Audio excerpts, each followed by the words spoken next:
하나님께서 말씀을 걸어오시자 아브라함의 인생이 달라지기 시작했습니다.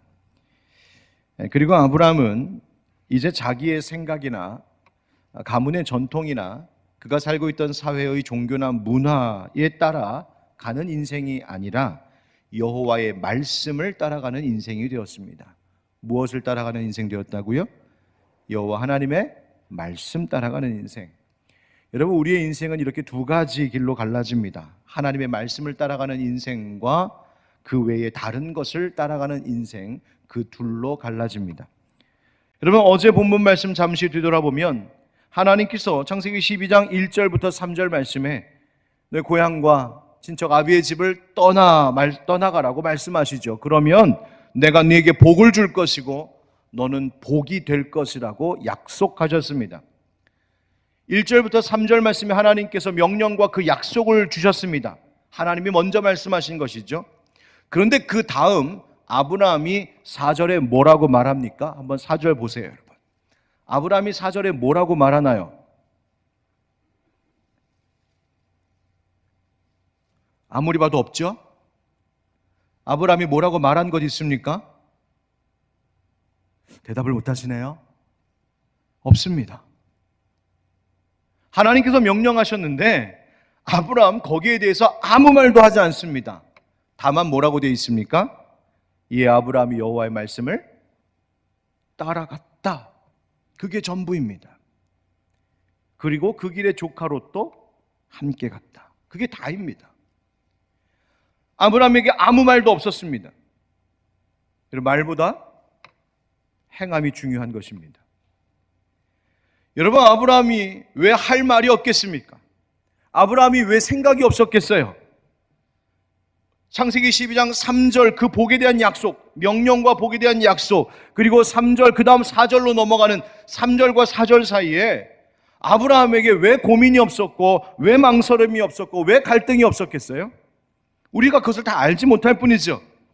그러나 아브라함의 순종의 결단, 자신의 모든 생각과 자신이 생각했던 내 인생의 계획들, 이 모든 것들을 내려놓는 그 단호하고 담대한 결단을 성경은 빠르게 한 줄로 넘어가고 있는 것이죠. 이에 아브라함이 여호와의 말씀을 따라갔다. 다른 말이 필요 없었다. 내 생각 내려놓고 아브라함이 따라갔다. 그 길에 복이 있다 하신 하나님의 약속이 이루어지기 위해서는 나를 내려놓는 하나님 앞에 그 말씀을 따라가겠노라고 결단하는 삶의 순종이 필요하기 때문입니다. 아브라함이 떠나가는 그 길에 방금 보았던 12장 4절에 보면 그의 조카 롯도 함께 따라갔다 말하고 있습니다. 롯도 함께 따라갔다. 어떤 목사님 그러시더군요. 롯도 함께 따라갔다가 롯이 로또 맞았다고. 여러분, 하나님이 원하시는 길을 가는 사람은 그 길을 가는 사람만 따라만 가도 복이 있을 줄 믿습니다. 예수님의 달란트 비유에서도요, 2달란트 받은 종이 주인에게 큰 칭찬과 은혜를 받은 이유가 뭡니까? 5달란트, 5달란트 받은 그 종을 따라했기 때문입니다. 여러분, 이 자리에 혹시 이 새벽에 잠자다 얼결에 누구 따라오신 분 혹시 계십니까? 피곤해 죽겠는데 왠지 안 오면 안 될 것 같아서, 안 오면 부부 관계가, 가정생활이 영 피곤해질 것 같아서 억지로 혹시 따라오신 분 계세요? 잘 따라오셨습니다. 영적인 로또 맞으신 줄 믿습니다. 정말이에요. 그런데 이 롯이 아브람과 다시 헤어지게 되는 일이 일어나죠. 오늘 본문의 이야기입니다. 아브람과 롯이 그들이 거니는 그 소유가 많아지자 함께 동거하기가 어렵게 되었습니다. 그래서 아브라함의 가축을 돌보는 목자와 롯의 가축을 돌보는 목자 사이에 다툼이 일어날 만큼 그 공동체에 지금 문제가 생겼어요. 뭐 때문에? 그 소유가 많아져서. 여러분, 물질적으로 부유해졌는데 문제가 생겼다는 말이에요. 여러분, 꼭 잊지 마십시오. 물질의 풍요로움이, 소유에 많아지는 그 부요함이 결코 우리의 관계를, 우리의 삶을 평안으로 보장해 주지 못한다는 것입니다. 여러분, 아브라함이 어떻게 하다가 이렇게 큰 부자가 됐습니까? 사실 오늘 본문 전에 아주 중요한 사건이 하나 아브라함에게 있었죠. 그것이 바로 이제 창세기 12장 후반부의 이야기인데요. 오늘 꼭 집에 가서 다시 읽어보셨으면 좋겠어요. 그 일이 뭐였냐면 아브라함이 애굽에 갔던 일입니다. 하나님께서 떠나가라, 내가 지시할 땅으로 가라 명령하신 그 말씀을 듣고 순종의 결단으로 출발했습니다. 그래서 하란에서 점점 남방으로 내려갔다 이렇게 되어 있어요. 어제 본문 끝에. 그런데 그 다음 어디를 갔냐면 애굽을 가게 됩니다. 근데 애굽에 간 이유가 뭐라고요? 기근이 들어서. 그러니까 물질적으로 너무 없어서, 먹을 것이 없어서 가난해서 애굽에 가서 살면 좀 무엇을 얻을 수 있지 않을까 애굽에 갔다는 말이에요. 게다가 거기서 여러분 잘 아시는 것처럼 바로가 큰 실수하죠. 바로 앞에서 이 아브라함이 큰 실수를 하죠. 바로 앞에서 자기 아내 사례를 누이라고 속이는 얼토당토하는 실수를 하게 됩니다. 이유는 자기 목숨 부지하겠다고. 그런데 하나님이 어떻게 하십니까? 오히려 바로의 집에 큰 재앙을 내리시고 대신 이 믿지 못할 남편, 참 이런 남편 있나? 이 믿지 못할 남편 아브라함에게 오히려 하나님은 바로를 통하여서 큰 소유를 얻게 하십니다. 그래서 성경에 보니까 그 양, 소, 노비, 나귀, 낙타 온갖 걸 다 얻었다. 여러분 보세요. 너무 없어서 애굽을 갔는데 가서 심지어 큰 실수까지, 어리석은 판단까지 했었는데 하나님이 아브라함의 편에 서시니까 그가 오히려 복을 얻었다. 빈손으로 갔다가 한가득 가지고 나왔다고 성경이 말하고 있습니다. 왜? 하나님이 그와 함께 하심으로 말이죠. 그런데 그와는 반대로 13장으로 넘어와서 보면 13장 1절과 2절 한번 같이 읽어볼까요? 13장 1절 2절입니다. 같이 시작. 아브라함이 애굽에서 그와 그의 아내와 모든 소유와 롯과 함께 네겝으로 올라가니 아브라함에게 가축과 은과 금이 풍부하였더라. 아멘. 자, 보세요. 아브라함이 처음 하란을 떠나 남방으로 점점 내려가다가 기근 때문에 애굽으로 갔을 때 그 먹을 것 없고 뭘 좀 얻을까 싶어서 갔었던 그때의 형편과는 전혀 다른 상황입니다. 정반대의 상황이에요. 애굽에 갈 때와 달리 지금 아브라함은 오히려 큰 부자가 되었습니다. 모든 것이 풍부합니다. 그런데 그 풍부함 속에서 문제가 생겼다는 거예요. 다툼이 일어나고 함께 동행했던 롯과 헤어져야 되는 상황이 되어버렸어요. 여러분 잊지 마십시오. 절대로 물질의 부요함이 우리 인생의 평안을 보장하지 못합니다. 오히려 그 부요함 때문에 문제가 될 수 있다는 것, 성경 우리에게 말하고 있습니다. 중요한 것은 하나님이 나와 함께 하시느냐입니다. 자, 그래서 아브라함이 어떻게 합니까? 8절부터 11절 말씀입니다. 우리 한번 같이 읽어보죠. 8절부터 11절 시작. 아브라함이 롯에게 이르되 우리는 한 친족이라 나나 너나 내 목자나 내 목자나 서로 다투게 하지 말자. 내 앞에 온 땅에 있지 아니하냐. 나를 떠나가라. 내가 좌하면 나는 우하고 내가 우하면 나는 좌하리라. 이에 롯이 눈을 들어 요단 지역을 바라본즉 소알까지 온 땅에 물이 넉넉하니 여호와께서 소돔과 고모라를 멸하시기 전이었으므로 여호와의 동산 같고 애굽 땅과 같았더라. 그러므로 롯이 요단 온 지역을 택하고 동으로 옮기니 그들이 서로 떠난지라. 아멘. 자, 여기서 우리가 눈여겨봐야 할 것이 있는데 바로 10절 말씀에 나오는 이 표현입니다. 이에 롯이 눈을 들어 요단 지역을 바라본즉, 어디를 봤다고요? 요단 지역 봤다. 즉 요단 지역의 그 땅을, 그리고 그 땅의 형편을 바라봤다 하는 겁니다. 거기에는 물도 많고 얼마나 아름답고 풍요로워 보였는지 성경에 보니까 여호와의 동산, 즉 에덴 동산 같았고, 그리고 애굽 땅처럼 보였다. 그만큼 보기에 매력적인 곳이었다는 말입니다. 그것이 롯의 눈을, 시선을 사로잡았고 그 마음을 사로잡았습니다. 그래서 롯이 그곳을 택하고 롯은 그곳으로 떠나갔습니다. 롯이 떠난 후에 하나님께서 그 다음 아브라함에게 말씀하시는데, 하나님께서 아브라함에게 보게 하신 것은 그와 조금 다른 것이었어요. 14절 15절 같이 읽습니다. 시작. 롯이 아브라함을 떠난 후에 여호와께서 아브라함에게 이르시되 너는 눈을 들어 너 있는 곳에서 북쪽과 남쪽 그리고 동쪽과 서쪽을 바라보라. 보이는 땅을 내가 너와 네 자손에게 주리니 영원히 이르리라. 아멘. 눈을 들어 동서남북을 다 둘러보라고 말씀하십니다.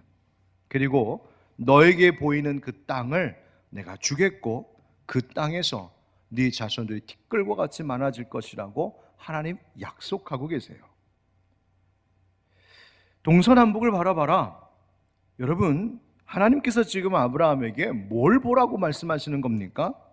그 땅이 어떤지. 야, 조카 롯은 저쪽에, 저 소돔과 고모라 쪽, 소알부터 시작해서 소돔과 고모라 쪽에 그 참 보기 좋은 매력적인 그 땅을 보고 거기를 선택했는데, 너는 이쪽을 봐라, 동서남북을 다 둘러봐라 하시는데, 너 이쪽은 또 어떤지 한번 봐라. 이 땅은 괜찮은지, 이 땅은 먹고 살기에 문제가 없을지 한번 봐라. 그 얘기입니까? 아닙니다.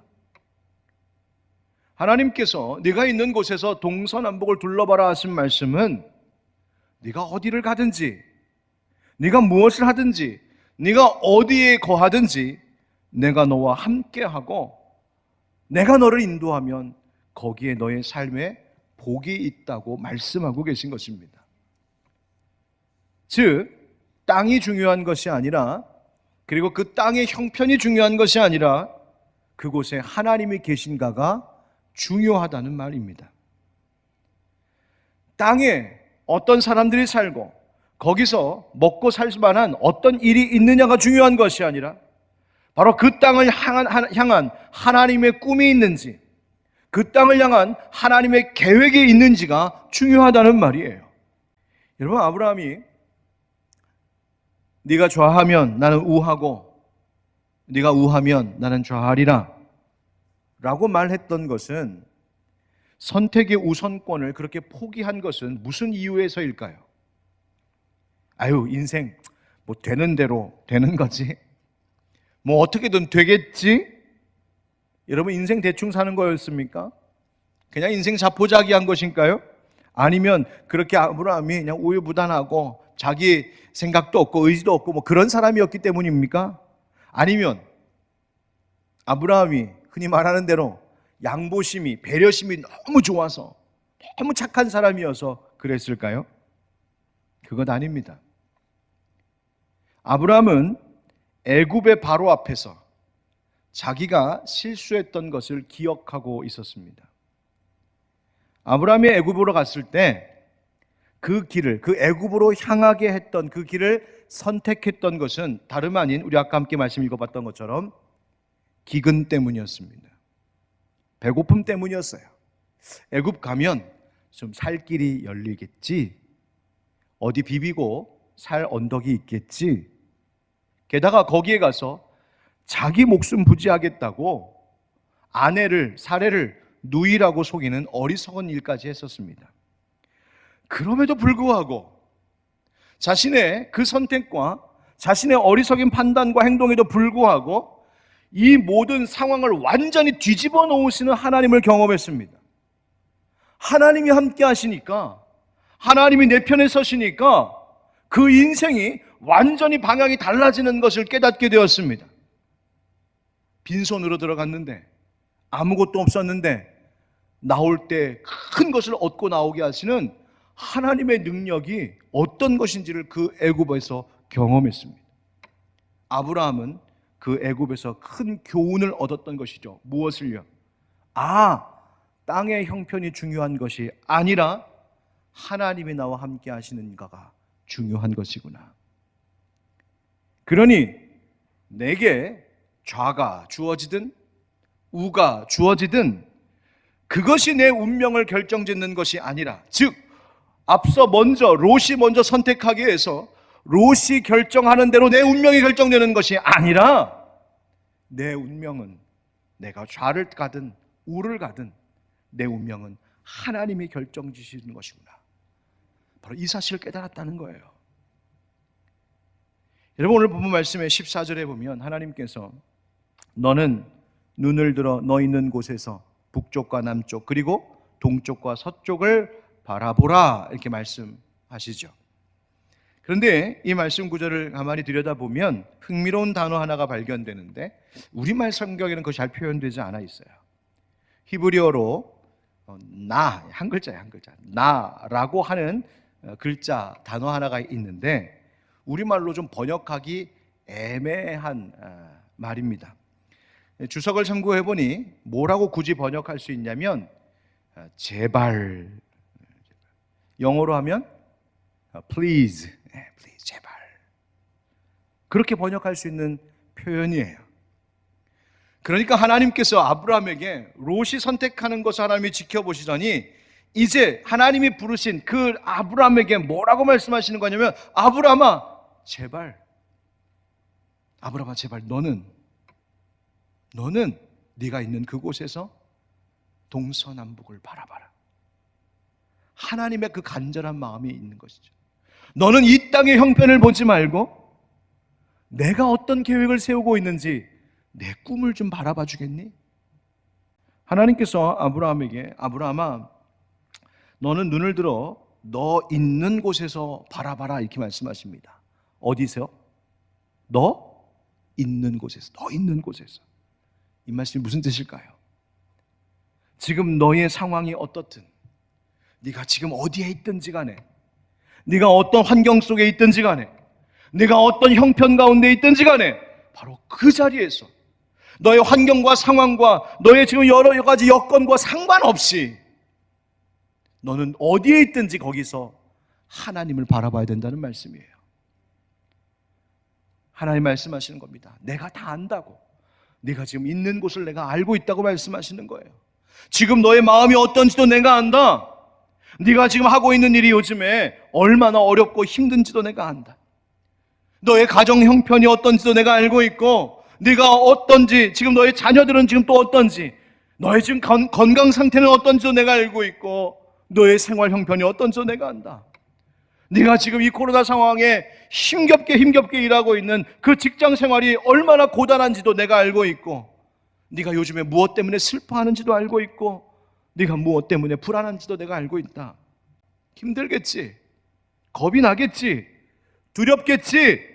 그런데 그래도 제발 너의 있는 그 자리에서, 네가 어떤 형편에 처해 있든지, 네가 어떤 상황에 있든지, 무슨 길을 가든지 너는 그 자리에서 눈을 들어 나 하나님의 꿈을 바라보고 하나님의 계획을 바라보고 나 하나님을 붙들고 동서남북을 바라봐라. 이것이 하나님이 우리를 향한 하나님의 말씀인 줄 믿습니다. 중요한 건 내가 지금 어디에 있느냐가 중요한 것이 아니라 그곳에 하나님이 함께 계시느냐가 중요한 겁니다. 상황과 환경이 아닙니다. 하나님 우리에게 말씀하십니다. 너의 운명은 내가 결정하는 거야. 나와 함께 하라고. 여러분, 여기서 우리에게 필요한 것이 있습니다. 그것은 다름이 아닌, 한번 따라합시다. 믿음의 상상력. 예, 바로 여기서 우리에게 필요한 것이 바로 그 믿음의 상상력입니다. 여러분, 아브라함이 자기가 있는 곳에서 동서남북을 둘러봤다. 뭐가 있었을까요? 딱히 뭐 대단한 거 보이지 않았을 것 같습니다. 실제로 아브라함은 그가 봤던, 즉 자신의 시선이 닿았던 모든 그 넓은 그 땅들, 그 땅에 한 평도 얻지 못했습니다. 네 자손이 땅에 티끌같이 많아지리라고 말씀하셨지만 그런 것도 아니었습니다. 이삭 겨우 나왔습니다.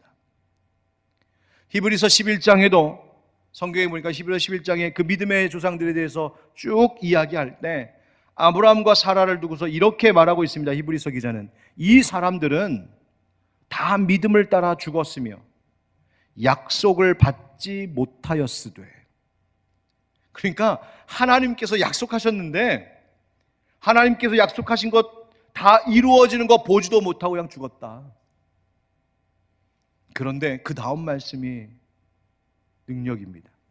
그것들을 멀리서 보고 환영하며, 그것들을 멀리서 보고 환영하며, 하나님의 약속이 이루어지기에는 너무나 먼 것 같고 도무지 아무것도 보이지 않는 것 같고 다가오는 새해가 내 눈에 하나도 들어오지 않고 온갖 걱정거리만 내 눈을 지금 사로잡고 있는데, 그러나 하나님이 약속하신 것들을 그 멀리서 바라보며 기쁜 마음으로 받아들이는, 환영하는 그 믿음의 상상력이 아브라함과 사라에게 있었다는 거예요. 그리고 그 믿음이 아브라함으로 하여금 믿음의 조상 되게 하고 그 삶의 길을 이끄는 능력이 되었다는 것입니다. 여러분, 하나님께서 이루실 일들을 기쁨으로 바라봤다. 지금은 보이지 않지만 그 믿음의 거룩한 상상력으로, 그리고 그 믿음이 아브라함 안에서, 그 심령 안에서 발동하기 시작할 때 그 믿음이 아브라함의 인생의 걸음을 인도했고 그것이 그가 살아갈 수 있는 유일한 삶의 힘이었다는 말이죠. 하나님이 그 길에 함께하고 계신다면 인생에 어떤 어려움이 찾아오고 어떤 도전들이 내게 밀려올지라도 내가 가는 그 길에 하나님이 함께 하신다면 그곳은 곧 하나님께서 주시는 복의 땅이 될 줄 믿습니다. 그리고 그 땅에서 하나님은 우리에게 받기를 원하시는 것이 있습니다. 우리 17절 18절, 오늘 본문 17절 18절 함께 읽겠습니다. 시작. 너는 일어나 그 땅을 종과 횡으로 두루 다녀보라. 내가 그것을 네게 주리라. 이에 아브라함이 장막을 옮겨 헤브론에 있는 마므레 상수리 수풀에 이르러 거주하며 거기서 여호와를 위하여 제단을 쌓았더라. 아멘. 아멘. 하나님께서 아브라함에게 너 일어나서 그 땅을 종과 횡으로 두루 다녀라. 그냥 멍하니 보고만 있지 말고 너 다녀라. 내가 그것을 너에게 줄 것이다. 아브라함이 이렇다 저렇다 말 없이 또 그대로 순종합니다. 그래서 장막을 옮겨 헤브론에 있는 마므레 상수리 수풀에 이르게 되고 거기에 그 지역에 거주하면서 거기서 뭐 했다고요? 여호와를 위하여 제단을 쌓았다. 하나님께 예배했다는 것입니다. 사랑하는 성도 여러분, 믿음의 상상력을 불러일으키시길 원합니다. 하나님께서 그 알 수 없는 미지의 시간 속에서도 하나님이 나와 함께 하시면 나를 통하여 복을 얻게 하시는 하나님의 일들이 계획되어 있음을 믿음의 상상력으로 바라보시기를 축복합니다. 그리고 두루 다니십시오. 영적으로 정복해 가셔야 됩니다. 자꾸만 세상의 것, 물질의 것, 육신적인 것에 내 시선과 내 마음을 빼앗기게 하려고 하는 그 모든 시도들을 꺾어버리고 하나님만이 나의 시선을, 하나님만이 나의 마음을, 하나님만이 우리 가정을, 하나님만이 우리 교회를 이끌어 가시도록 그렇게 영적으로 내 삶의 자리를 정복해 나가셔야 됩니다.